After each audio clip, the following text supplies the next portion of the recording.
রাতের নিস্তব্ধতা নেমে এসেছে গ্রামটিতে।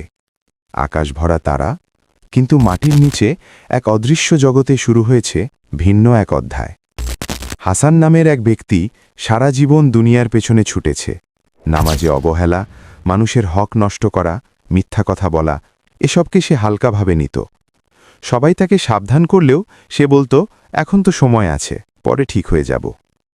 একদিন হঠাৎ অসুস্থ হয়ে সে দুনিয়া ছেড়ে চলে গেল। জানাজা হলো, কবর দেওয়া হলো, মানুষ ধীরে ধীরে চলে গেল। কবরস্থানে নেমে এলো নীরবতা। কিন্তু সেই নীরবতার মধ্যেই শুরু হলো তার প্রকৃত পরীক্ষা। দুই ফেরেশতা তাকে প্রশ্ন করলেন, তোমার রব কে? তোমার দিন কি? তোমার নবী কে? দুনিয়ায় অবহেলা করার হৃদয় তখন উত্তর দিতে পারল না। জিহ্বা জড়িয়ে গেল, ভয় তাকে গ্রাস করল। কবর সংকুচিত হতে লাগল, অন্ধকার আরও ঘন হয়ে এলো। সে তখন বুঝল, দুনিয়ার অহংকার কোনো কাজে এলো না। সম্পদ, বন্ধুবান্ধব কেউ পাশে নেই, কেবল আমলি সঙ্গী।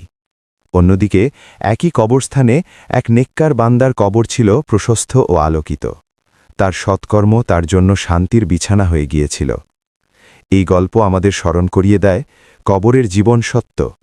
আজই তওবা করি, নামাজ কায়েম করি, মানুষের হক আদায় করি, কারণ কবরের অন্ধকারে একমাত্র নেক আমলই হবে আমাদের আলো।